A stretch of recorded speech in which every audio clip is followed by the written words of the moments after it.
Hey, it's time for Two Men, One Puck here at puckspin.com. Today's show, jam-packed. We have Jonathan Davis. He's the co-host, Two-Man Advantage on NHL Network. He's going to join us throughout the show. We'll talk a little bit about the West Coast hockey teams, the Olympics, and the Las Vegas expansion team name. We'll tell you our thoughts. We want to hear yours. Coming up next, right here, Two Men, One Puck.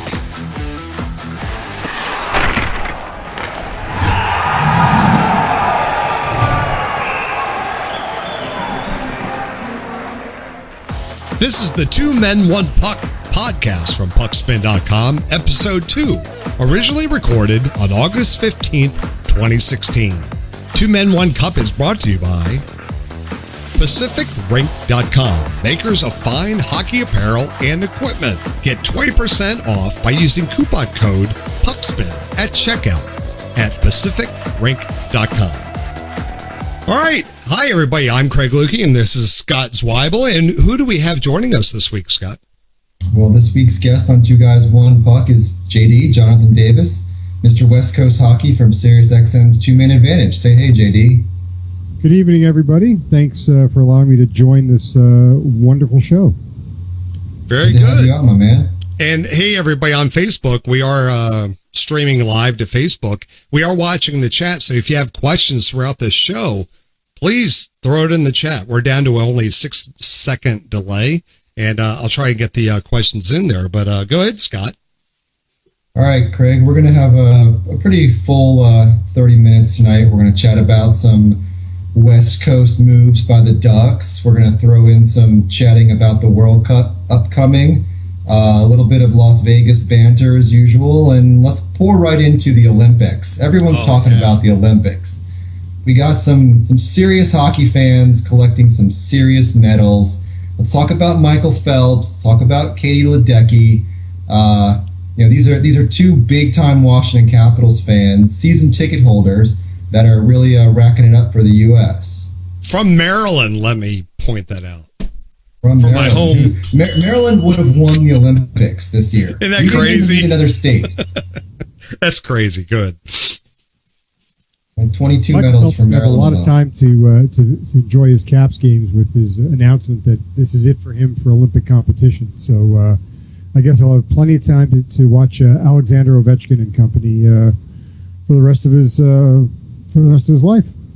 His well-paid life, JD. Yeah. He's Michael Phelps not or going to Ovechkin. worry. Yeah. And did you catch the little part right up before his last race that he talked to Ray Lewis? Did you catch that? I didn't hear that. No. Yeah, that was right before his last race. And knowing how Ray Lewis went out on top, I'm sure he had that same discussion with him as well, with Phelps.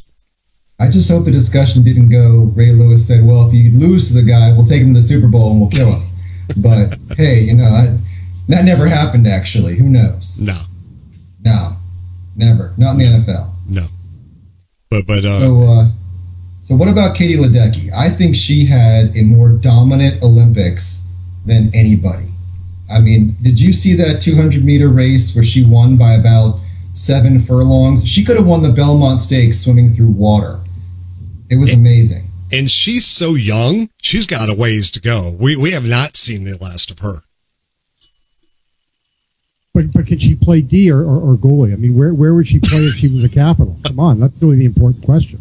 I think she replaces Dmitry Orlov, who refuses to sign a contract right now. So she's a 7th defender right now. She's not that kind of girl. No, she's a team player. I think she's a 7th defenseman. She's got a light touch. She's got a good zone exit. Let's move on from the Olympics. Let's move right to the next world stage. The World Cup is coming up. I think we've got 40 days until World Cup play, maybe less. Absolutely. 39 days. We saw the jerseys were released this past week. Some strong artwork from our friends with the NHL jersey and John Carlson, the Swedish jersey. Some pretty sweaters they got going there, Craig. Now, I was on Reddit a couple hours ago, and correct me if I'm wrong, there was some talk in the hockey subreddit about they felt all of the USA jerseys should be on NHL shop, and they are not. Is that true? Yeah, it's just the one Shield jersey is the only one you can get for some wild reason. But you notice that the top seller right now is actually Russia.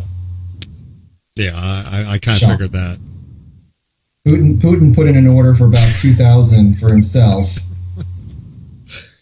I think Trump called him and told him to do that. I think Trump bought a Russian jersey too. I didn't want to go that direction, but it was there. We should just stay away from politics. Yes, please. After today, I can't take it anymore. I'm done. I've checked out.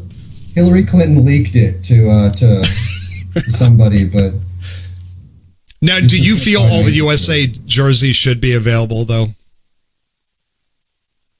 I didn't hear that one, Craig. Should all the USA jerseys be available on NHL? There was quite a big discussion about it on Reddit.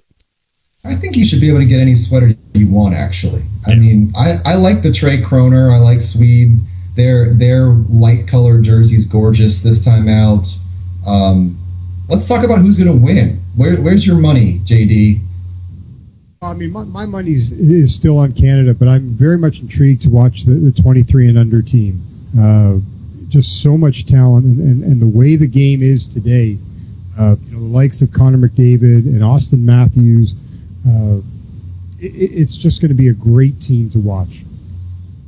Yeah, it certainly is going to be a great tournament. I'm putting my money on Russia. I got a good feeling that they've got just some sort of snarl coming into this. I don't think so. I think their snarl, Scott, is more reserved for Olympic play. I don't know.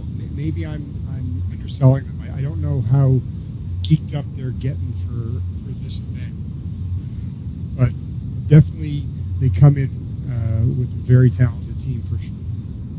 I think they've been so snake bitten by their international play lately. I think they're taking this one seriously. Now, with regard to Russia, that rumor that hit last week, was it on Twitter, about Ovechkin? Lower body injury. How many times have we heard about lower body injuries? And then he quickly went on there, about a couple hours afterwards, and had to prove to everybody by just taking a few goals that he had no issue. He also posted a squat workout outside with about a 300-year-old barbell. Yeah, that he put on Twitter and Instagram. But still, I mean, you could say Obi's got a stinger on his lower body, and he'll go out and put up 2 goals and an assist and crush a couple guys against the boards. Absolutely, big deal. Yeah, big deal. He's done that over and over again. We keep hearing about lower body, but he plays through it. He's dedicated. So. Well, we all have lower body injuries, and we're all day to day. Yeah. Speak for yourself. I'm week to week, JD. Can't quite go out there with the same vigor I used to have. I consider myself on LTIR every week, unless otherwise noted. Someone's replacing my salary at the beer league at Bay Harbor, for God's sakes. Speaking of Jonathan Davis, the refs love you in rec league hockey. Why do you think that is? I think that's a topic for another day. You think that's about a whole hour's worth, or could be a whole separate show? Yeah, I've been. You take a special intensity to the rink, I've noticed, and it's not gone unnoticed by the referees. That's quite for sure. So let's chat a little bit about the Ducks. Let's take some West Coast hockey from you, JD. Let's talk about Antoine Vermette today. Give us your opinion. The big thing for Anaheim is simply, with the Vermette signing, he gives them the depth at center. They're definitely 3 strong with Kessler, Getzlaf, and now Vermette, and gives them some insurance with Nate Thompson out. But really, I think the big question for Anaheim is what happens with potentially Cam Fowler. We're waiting. Many of us in the industry are waiting for Cam Fowler to be moved. Anaheim's got an abundance of players on the back end.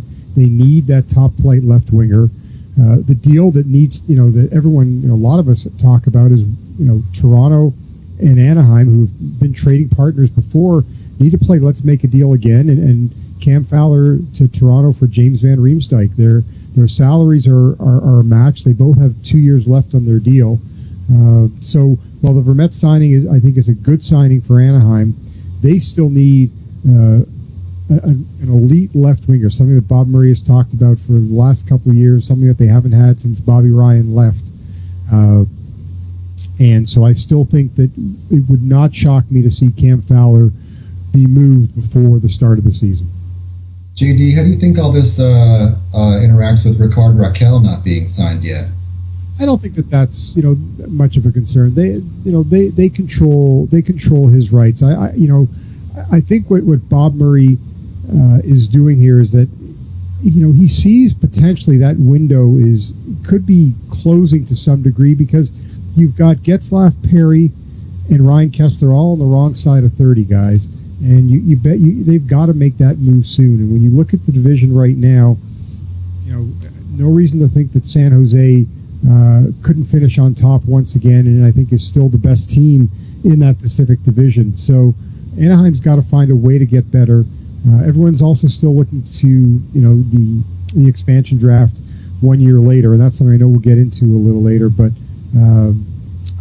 I think really the big thing for Anaheim is that look, they've got in Getzlaf, Perry, and Kessler, 3 guys from that 03 draft, one of the best drafts ever. But they've got to win soon, because, like I said, those guys are starting to get up there in age in a young man's game.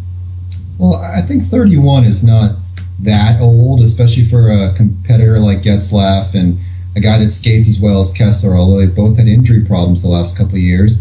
I think the big problem towards the expansion draft is going to be that Bieksa has a no movement clause. He's gonna take up a spot in their reserve, in their protected reserve. That's going to cost them probably a good position player. Oh, absolutely, it's going to. There's no question about it. That contract is a real albatross for Bob Murray and the Anaheim Ducks. So even more so that you've got to find a way to try to win as soon as possible. I mean, look, their playoff exits and in the manner that they've gone out is very disconcerting to everybody in that room. And I get the sense, guys, when you had a chance to meet with the players at the end of the season, a couple of days after they got eliminated, you got the sense that locker room has some issues. So I think there are things in that leadership group core that need to be sorted out before the start of the season. Yeah, I couldn't agree with you more. I think this expansion draft, and I think the X's contract, and the state of Hampus Lindholm today, I think this is going to cost them a player like Simone Dupre. I mean, you're going to lose a top 4 defenseman to an expansion team because you don't have the plan figured out. And for them in Anaheim right now, I think they've got a great deal of talent. They're not organized. They don't have a mission. Well, they do. They're pretty strong, though, in their minor league system, that they can afford to move Fowler, potentially lose another D-man, which they likely will with a guy like Shea Theodore coming up. So I think that there still is the ability to absorb another loss on the back end through the expansion draft. But that's why I say that I think that for them, their window, while it's not. It may not be as narrow as some other teams. I really believe that they've got to win in the next year or two because you've got Kessler locked up for 6 more years after this. That's a lot for a guy at his age. And then, as we say, Getzlaf and Perry keep getting are going to get a year older. So I think for Anaheim, the time is now. Yeah, let's shift up the 405 a little bit to Los Angeles, JD. Let's talk about the loss of the offense for the Kings of Milan Lucic, and only really the addition of Teddy Purcell. I mean, I don't think they've done a good enough job to fill in the goals and make an offensive run here. Well, I think the issue that Dean Lombardi has in Los Angeles is that he's got guys that he still needs to pay. Tyler Toffoli's got a big contract coming up. You've got Tanner Pearson that's got a big contract coming up. I'm the loss of Milan Lucic. I don't think it's really as big as many will make it out to be. I think it's a bad contract that Edmonton signed him to. Giving him a max deal at $6 million per, it just doesn't make a lot of sense. And so I look, yes, LA did not. When you talk about the moves that they made, and you reference them, the only move that they made up front was for Teddy Purcell. They're going to try him out in that top spot alongside Kopitar and Gaborik. We'll see what happens there. He had a great regular season. I thought he definitely has the ability to score. His problem was that when he went to Florida, things didn't go so well for him come the postseason. But look, LA is definitely the third best team in the state of California right now. There's no question about it, and they're still trying to find ways to patch things up on the back end. It's pretty good insight. I mean, I think Purcell's always been buried behind other key roster players. It happened to him in Edmonton. It happened to him in Tampa. I think he'll get a good audition at it, but I don't know if he's going to put up the numbers that LA really wants. Well, Scott, fairness to him, I think the one thing that he'll be blessed with, he's playing with one of the top centers in the game in Anze Kopitar. And you look at the numbers that Milan Lucic picked up, 55 points, 20 goals during the regular season.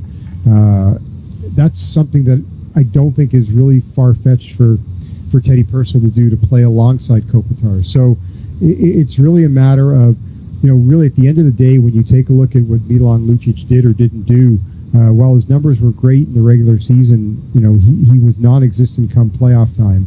If LA can find themselves in a playoff spot and get more production than they did out of Teddy Purcell than what they got from Milan Lucic, then they'll be in pretty good shape. It's pretty good insight. Let's finish up California while we've got you on the horn today. Let's talk about San Jose a little bit. Talk about some of their moves, looking at their roster towards expansion. You got some big name older fellows going to be UFAs after next season, like Thornton and Marlowe. Even Brent Burns will be a UFA. I mean, how do you think that affects the way they plan towards the expansion draft? Well, I look at the move that they made this offseason in bringing in Michael Bodker, and I think that maybe Michael Bodker is the replacement for Patrick Marleau down the road. I think that Patrick Marleau's days in San Jose, this is it, and it wouldn't shock me to see him, retire off into the sunset.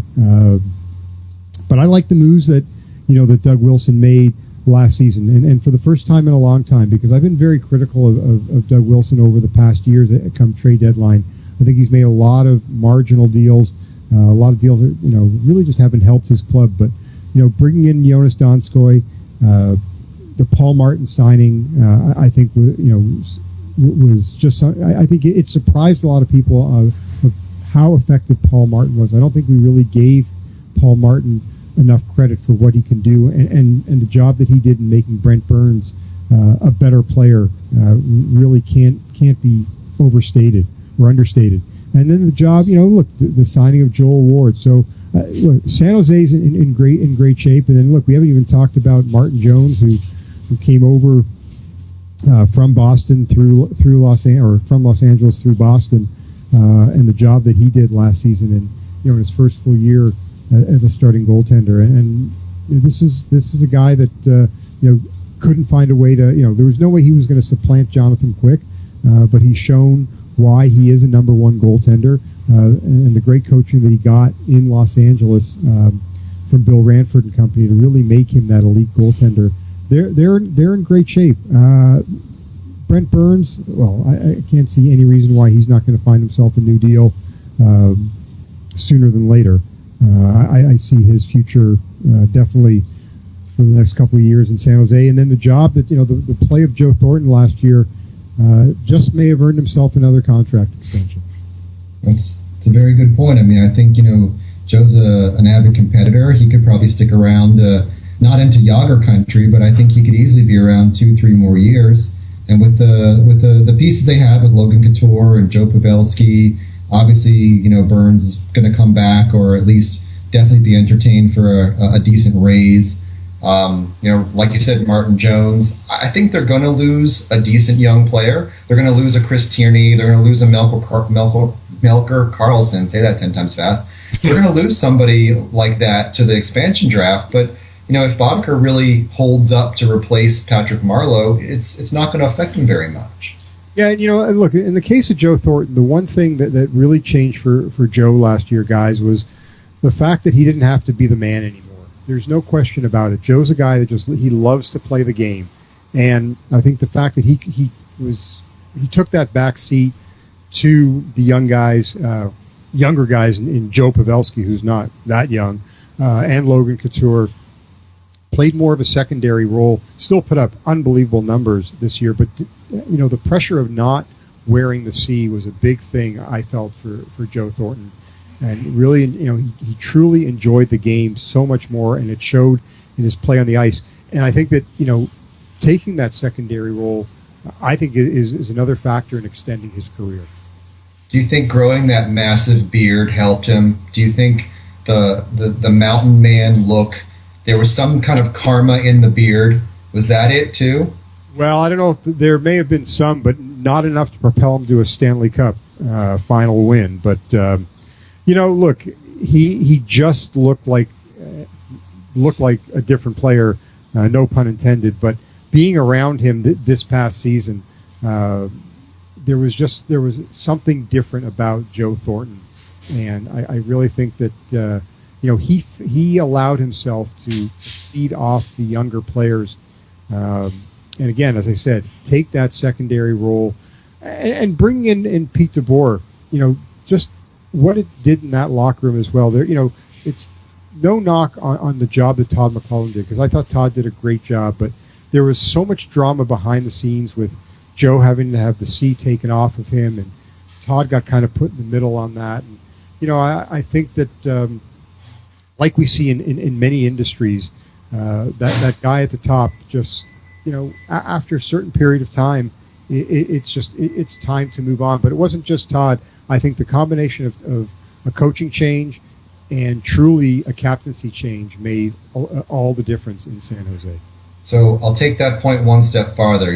Dustin Brown lost the C this summer in LA. Do you think you see a production uptick from him, some kind of rejuvenation in his numbers? I mean, he's obviously someone the Kings are he's impacting their cap. They need numbers out of him. They need him to be better. Do you think that alleviates him a little bit? Yeah, I don't think, I think Dustin's case is a lot different, because as long as Dustin's playing, alongside guys like Trevor Lewis and Dwight King, I that's just not going to help Dustin Brown's numbers. If Dustin Brown was put, in the position to play with Kopitar and Gaborik, then I think, you would see a much greater impact in his numbers. Look, the thought process is, or the thought is that, come expansion draft, that Dustin Brown will be a member of that Las Vegas team. And I think that that's something that, he wouldn't have a problem with. He's been nothing but a great captain. There's no question about it. But I don't think that the C removal in Los Angeles is a lot different than what it is in San Jose. And I think that part of it is just that there's been a bit of tension between Dustin and coach Daryl Sutter. Some of that was taken care of during the summer when the two finally had a heart-to-heart, something that Dustin said he wished happened a year ago. But, I think unless Dustin gets a chance to play in a more effective role or a more offensive role, then I don't see his numbers changing much.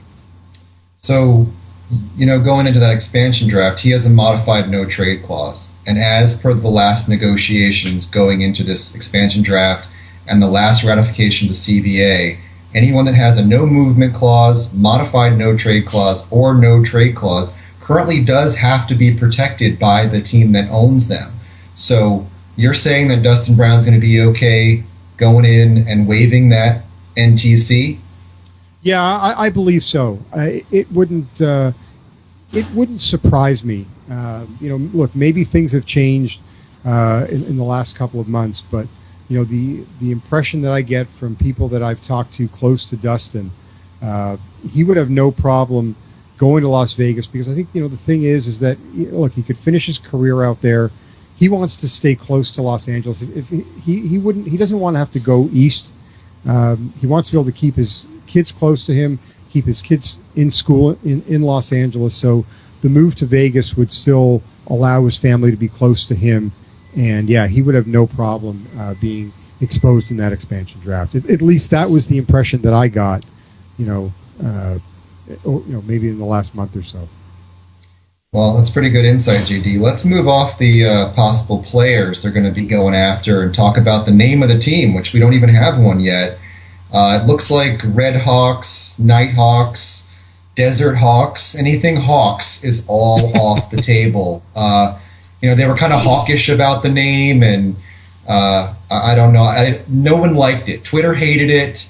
The fans hated it. What do you think, Craig? Let's bring you back in the fold. Craig, what do you think the name's going to be now? Well, we can go back to yours. I still like my suggestion. I stand Las by Vegas it. Hookers, man. You can't beat way. that. What was that? The Las Vegas Hookers.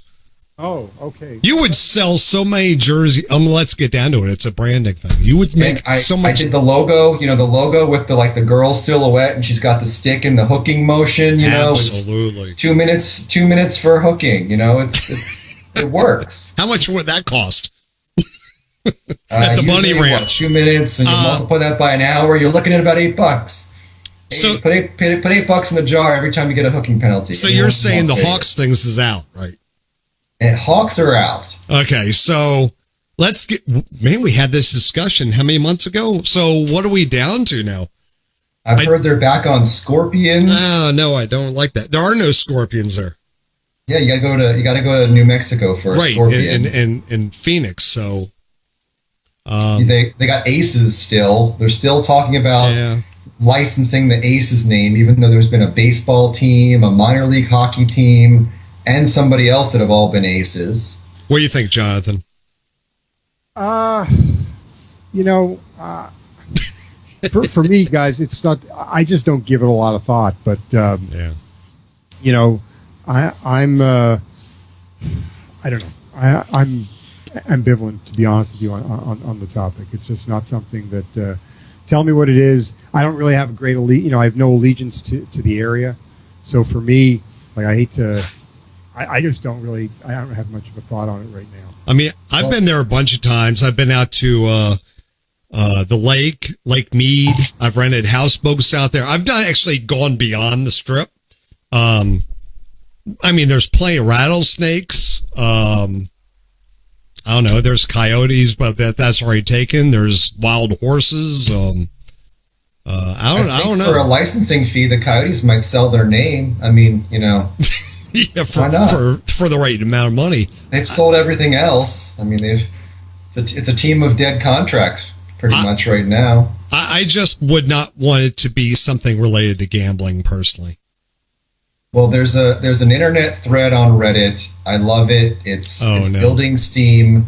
There's some true fans of hockey that are going to be Vegas season ticket holders that are pushing for the Las Vegas Rat Pack. I actually like the name. That's actually pretty cool, actually. You could do a lot with the jersey swag. You could call out to the history of Las Vegas. It's kind of cool because, the team together is like, a pack of guys. I like that. No, that's actually pretty cool. What do you think, Jonathan? Yeah, no, that's actually the first. That's one of the better ones that I've heard. I mean, I know that there was all the talk also about the Knights, but they can't do that because of the London Knights. But yeah, I'm into that suggestion. I think that's a good one. I would have never thought that. That's pretty cool. Yeah, Rat Pack. I mean, I think we could all get behind that as a fun name. And George McPhee, GM, is out there putting his front office together. Craig, what do you think about him poaching out Dave Pryor as goalie coach, former Capitals goalie coach? It seems like he just wants to have his team that he's familiar and comfortable with, that he trusts. I don't know. I just with the expansion draft coming up, I was just talking to my son about this. We were throwing some names around who's going to be eligible, who's going to end up out there, but I don't know. I think it's going to be about 3 or 4 years before you see a contending team. I agree with that. Guys, you're obviously a lot closer to George and the job that he did in Washington. From a guy, a couple thousand miles away, I was actually more partial to Dale Talon with the success that he's had in both Florida and Chicago over a guy like George McPhee. I'm interested to get your opinion on that. I think the Washington fans would agree with you on that. Yeah, I think a lot of us as DC guys and Caps fans and season ticket holders and coming from that market, I think we still have some salt in our wounds from George McPhee. I think seeing the development of Philip Forsberg in Nashville has really hurt his reputation. I mean, granted, he drafted Alexander Ovechkin, he drafted Mike Green, he's drafted some pretty solid players, John Carlson, Nick Backstrom. I mean, he had a bunch of wins in the mid 2000s, but he also had a couple drafts where you never saw a guy play in the NHL. He drafted Sasha Pakaluk, who remembers that.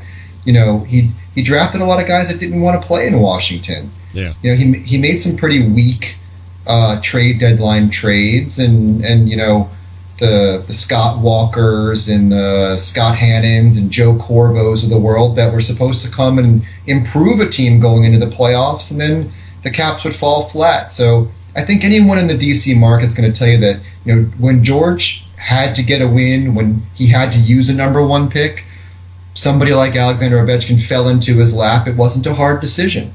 I think Dale Talon with the Florida Panthers built a much stronger team from a lot less foundation than a guy like George McPhee built in Washington, who George McPhee took over the year after the Caps went to the Stanley Cup final.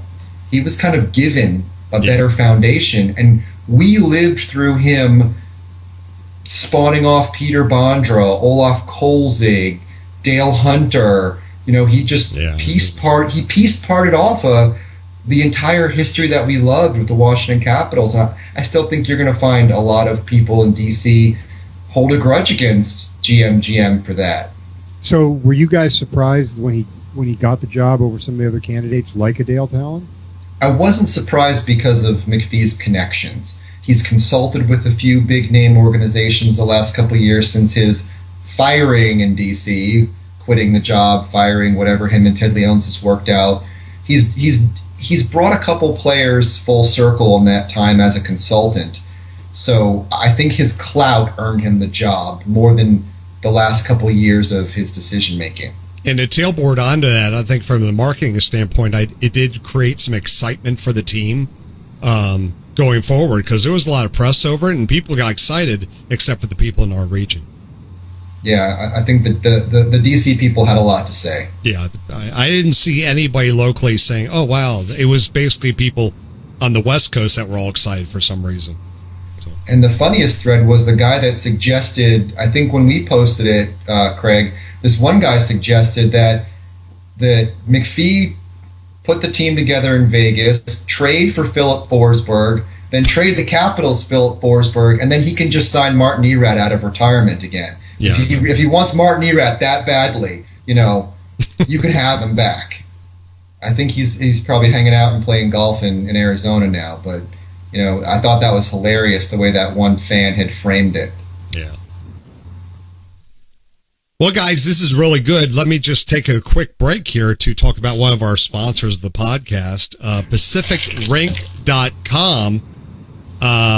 Right now, here's their website. Here's some of the things that they make. They make gear bags. Whether you're a ref, you're a parent, or you're a hockey player like Scott, you're still a goalie. Yeah, I mean, they make some goalie once in a while. Yeah, so this is a fairly new company. They make some great gear, especially some of these bags. Let me just pull it up here real quick. Keeps the wet stuff wet, I guess. Keep the dry stuff dry. Don't let your phone get wet, your wallet. A lot of great gear on here. You should check it out. It's hockey gear created by hockey players for hockey players. Really good stuff. I know Sky's familiar with some of this stuff. It seems like really good stuff. I've looked on YouTube. The videos are really good. It's very interesting. They also have a whole line of hoodies and shirts and that sort of thing. So you check it out. If you go right now to PacificRink.com and use promo code PuckSpin, you'll get 20% off. That's a pretty good discount, Scott. Yeah, I like the clothes. I happen to be wearing the Teddy Thunderbolt t-shirt right now. Great hats, great clothes, comfortable hoodies. I know the guys at Pacific Rink, they're really looking out for hockey players and fans of hockey swag. The the player bag and the pond pack was the biggest hockey gear Kickstarter in the history of That's right. History of Kickstarter. It was so a Kickstarter. They did about $60,000 worth of Kickstarter business, 3 times their goal. Just a great young company for hockey players and hockey fans. Anyway, everybody go check it out and help out the show. Puckspin is your promo code for 20% off at PacificRank.com. Back to you, Scott. All right, we're going to wrap up with JD here. JD, why don't you tell us a little bit about how you got into your radio show on Sirius, kind of where you got your start with the West Coast Bias show, which turned into Two Man Advantage, and kind of, what blogs shaped your hockey career in radio? Well, I've been covering hockey since I moved out to LA in '88, and really over the last, pretty much when SiriusXM started NHL Network Radio, I had always been a contributor, at least on a small scale, to the channel. And then about 4 years ago, we presented, myself and John Hoven, who runs the Mayor's Manor blog here in Los Angeles. We had made a proposal to SiriusXM about, well, hey, why don't you do a show? Let's do a show from the West Coast. Everything that they do is out of Toronto. I think maybe even at the time everything was out of Toronto. So the perspective was just, we felt, was just one-sided. Everyone on that show was pretty much either from Toronto or maybe as far as Montreal. So they agreed to let us try something out on Sunday nights, and for us, it was a little risk, and we just felt that we would give them more of a West Coast perspective of the show, because I think that look, a lot of people, while the channel is on until the last game is over 7 days a week, I think that the insight is just not there from the West. So that's really where it started. We called the show West Coast Bias because of all the East Coast bias, but then it just evolved into, we decided, the network actually asked us to kind of change the name and give it more of a hockey name, and moved into Two Man Advantage. But it's been, the show has done really well. It's a guest-driven show, so the show is on every Sunday night following the last game that's played, and we usually will have someone from the broadcast media on from that game that was just played, or maybe a game that was earlier in the day. But so we'll get broadcasters, players, writers. We'll offer some highlights, but we definitely try to recap the day and the weekend, and then kind of look ahead to what's coming up that following week. Who are some of your favorite guests you have on your show? Well, Elliot Friedman from Hockey Night in Canada is always great, just because his insight is I think is really second to none. Any of those guys. Elliot's been great. Kelly Rudy, Bob McKenzie. Those guys from the broadcast media. We've had entertainers like Isaiah Mustafa has come on the show. He's the Old Spice guy, a huge LA Kings fan. And Tyler Sagan and Bobby Ryan were two of the better interviews for players that we've had on the show. A lot of personality. Sagan, who I had a chance to actually meet through his agent, I was with him that draft weekend, so got a little insight into him. But those guys were both very forthcoming. Didn't give you the patented answers. And I give them a lot of credit. We were really lucky. We had Bobby Ryan come on after a game in Toronto one night when the Senators were fighting for a playoff spot. They lost the game in a shootout. I think that was, the Leafs had not beaten anybody in months.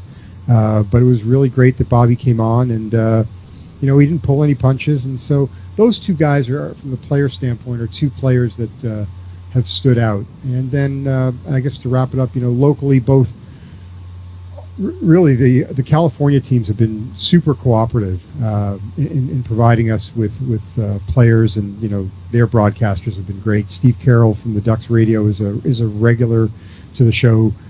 Bob Miller and Jim Fox have been on as well. So we've been pretty fortunate and to have these guys come on and to be honest. And that's sometimes the hardest part when you have members of the broadcast media working for a team, because sometimes they're guarded with their answers. But there seems to be a comfort and a trust level that we're able to establish with all these guys.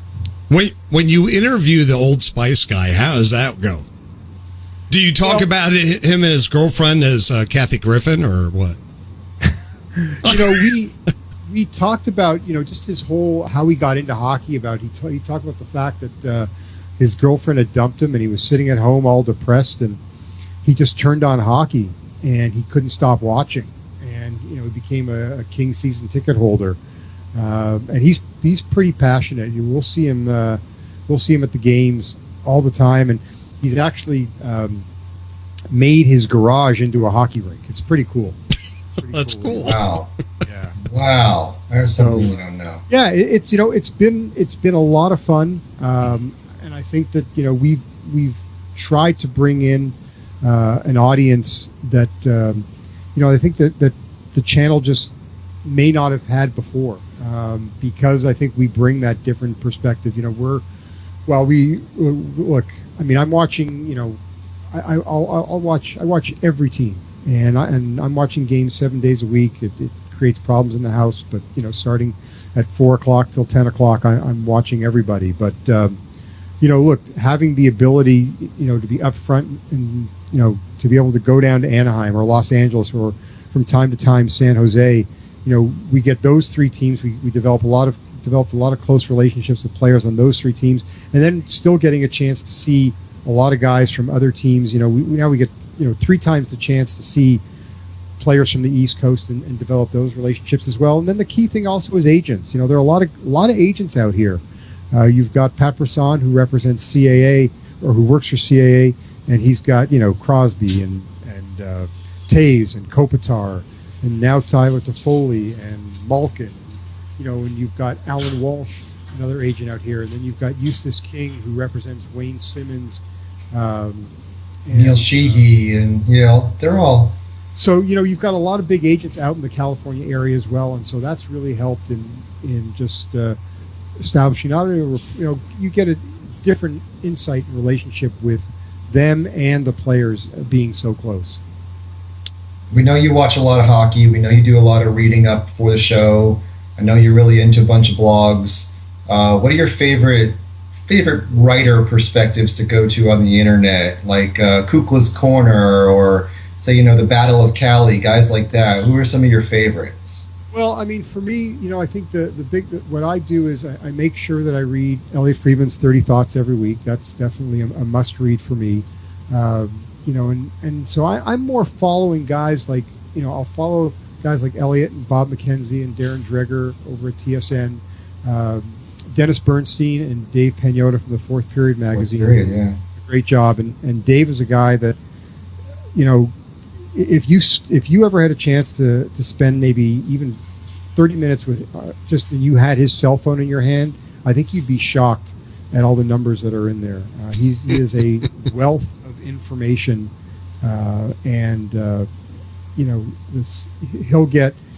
he doesn't have the same credibility, or let's say he hasn't developed that same street cred that Elliot and Bob have. But I'll tell you guys, players will definitely share things with Dave that they may share with others, but he's got a very special relationship. So those are the places that I like to go to for information, because I know these guys are very well connected, and I know that I'm going to get information that's accurate.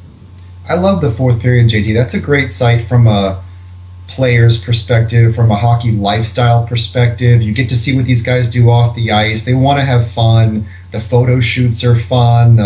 It comes from a good humor of candor of, hockey players are real guys, and I like the way they come at it. Yeah, absolutely. I mean, Dave has done a really good job at cultivating that. It's pretty interesting. I mean, he's a guy that we should have on the show, because his story on how this all came about, the magazine, is pretty interesting. And I mean, I think he was about, he started this, I'm trying to remember if he started just really working out of his house, and I forget. I mean, he was like literally calling GMs at 16 years of age. At a time before, this whole the media blew up and social media blew up. But I mean, he was reaching out to these guys like they were just someone off, just any Joe Blow. Wow. And he's really done a great job at cultivating relationships, and the magazine is done very well. Well, I think it takes that kind of fortitude. You have to have a mission. You have to know what you want. You have to love the sport. You have to make the connections. And there's a lot of guys out there that started in a local paper, or this is back before Bleacher Report or SB Nation or these massive blog concatenating sites. It's with all the voices out there nowadays, it's kind of hard to get your voice out there. But if you've got the connections, you can pretty much do or say anything you want. Absolutely, no question about it. Craig, you ready to wrap it up? You got a couple more topics? No, I now that I know the Old Spice guy has a hockey rink in his garage, I'm good. Yeah, I think that's going to end it for me. We can talk about the Summer of Stanley next week. We can talk about getting ready for the World Cup, but we'd like to thank JD for joining us. I mean, I really appreciate your insight, your knowledge, and connections. I think it's fantastic to hear how you got into the blogging and podcasting and radio game. We'd love to hear more of your perspective as time goes on and Puckspin develops. And show us your cup. It's not currently in the camera. Bring it over. There you go. See? Nice. So this is actually a friend of mine down in Hermosa Beach. His name is Gene Smith.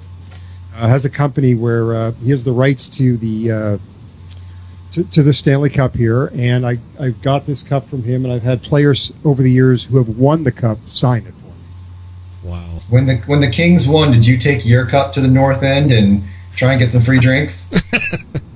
No. Did you pass yourself off as Jake Muzzin?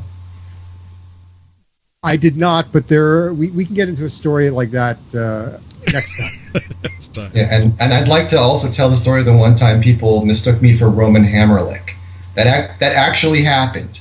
So I'm not 6'3", I'm not 230 pounds, but someone actually wanted my autograph. They thought I was Roman Hammerlick. Just roll with it. That's awesome. Yeah, someone thought I was Kirk Muller once. Kirk Muller. Yeah, it's a story for another day. That was many, many years ago. All right, guys. I can't wait to hear that one.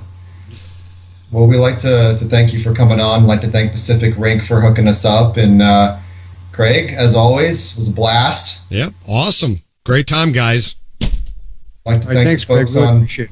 Thanks, Scott. Thank you very much, JD. Thank you, Craig. And thank you, people of Facebook. We're sorry we didn't get to your questions today. We had a lot to cover, as you could tell. But thanks for tuning in to Puckspin.com. Check out the blog. Check out the site. Check out the social network for hockey lovers. As always, like our Facebook page. Check us on Twitter. And I'm on the Instagram now as Scotty Puckspin. Check me out. We're narcissists, just like everything. See you again next week. Have a good one, guys.